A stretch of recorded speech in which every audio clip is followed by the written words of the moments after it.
Assalamualaikum warahmatullahi wabarakatuh. Halo, perkenalkan saya dari kelompok 1 atas nama Nita Oktavia yang beranggotakan Azima Wildandini dan Alan Maulana Adham. Berbicaranya saya di sini untuk memenuhi tugas pengantar akuntansi yang dibimbing oleh Ibu Elsa SEMAK, yaitu tentang jurnal khusus dan jurnal pembalik. Jurnal khusus. Pada perusahaan yang besar, terdapat banyak transaksi keuangan sehingga pencatat dalam jurnal umum dan posting tidak mungkin dilakukan tiap transaksi.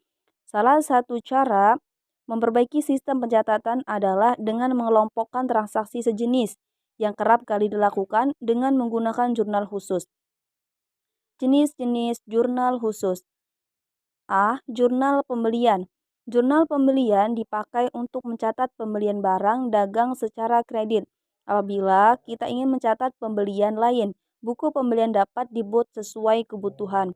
Yang B. Jurnal penjualan. Dipakai untuk mencatat transaksi-transaksi penjualan barang dagang secara kredit. Yang C.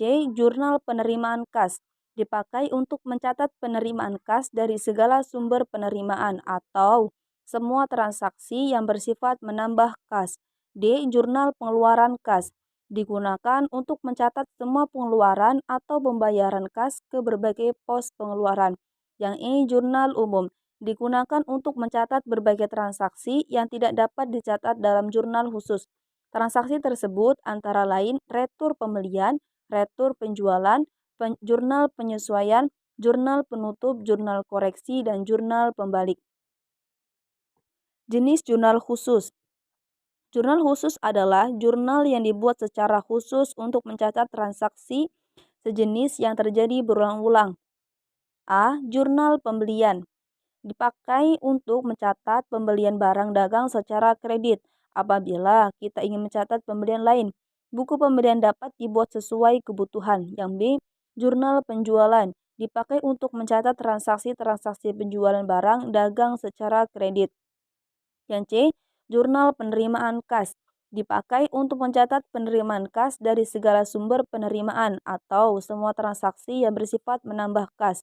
Yang D. Jurnal pengeluaran kas. Digunakan untuk mencatat semua pengeluaran atau pembayaran kas ke berbagai pengeluaran.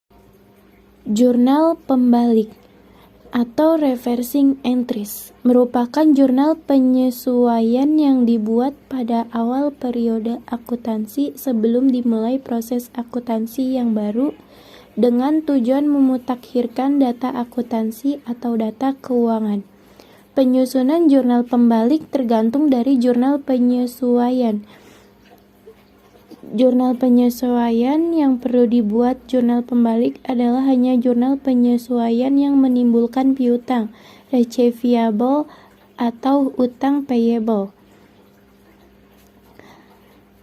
Jurnal yang perlu dibalik. Dalam menyusun jurnal pembalik, tidak semua jurnal penyesuaian dibalik, tetapi hanya jurnal penyesuaian yang menimbulkan akun real yang baru. Selanjutnya, cara membalik akun. Jurnal pembalik disusun dengan cara membalik jurnal penyesuaian yang menimbulkan akun real yang baru sehingga saldonya menjadi 0 dan timbul kembali akun nominal yang sesuai dengan akun yang terdapat pada neraca sisa sebelum ada penyesuaian. Kecuali akun yang biasa digunakan terus-menerus seperti akumulasi penyusutan aktiva tetap. Tujuan jurnal pembalik yaitu menjaga konsistensi sistem pencatatan dan fungsi jurnal pembalik adalah menghapus akun real yang baru. Lebih terperinci yang dibuatkan jurnal pembalik adalah sebagai berikut. 1. Pos antisipasi aktif. Pos antisipasi aktif adalah pendapatan yang belum diterima dalam bentuk kas akan tetapi sudah menjadi hak perusahaan. Contoh pendapatan yang masih harus diterima. 2. Pos antisipasi pasif. Pos antisipasi pasif adalah biaya yang belum dibayar dengan kas, akan tetapi sudah menjadi kewajiban perusahaan. Contoh beban yang masih harus dibayar.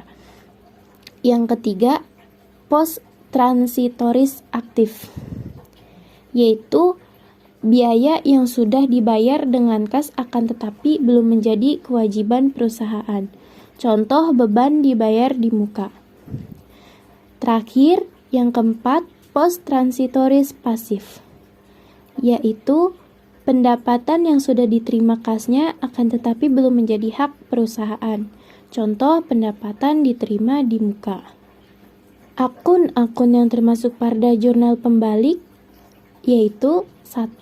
Akun beban yang masih harus dibayar.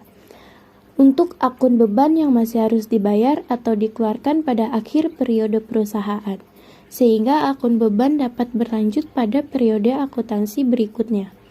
2. Akun beban yang dibayar di muka, tercatat pada beban. Pada beban yang masih dibayar di muka, belum dicatat pada akun beban, namun sudah dibayarkan pada periode tersebut. Beban dibayar di muka ini biasanya terjadi membayar akuntansi pengeluaran perusahaan pada periode tertentu. 3. Akun pendapatan yang masih akan diterima. Pada pendapatan yang masih akan diterima, biasanya akun ini akan dicatat sebagai akun pendapatan.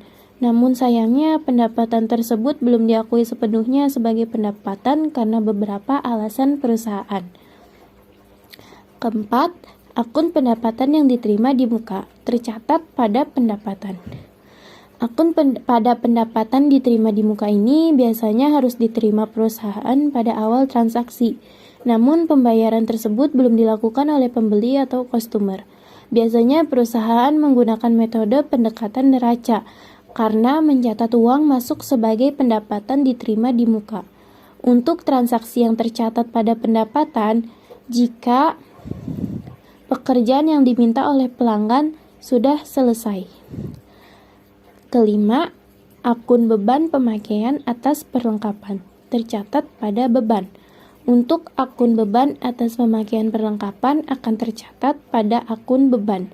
Biasanya perlengkapan ini digunakan secara terus-menerus oleh perusahaan.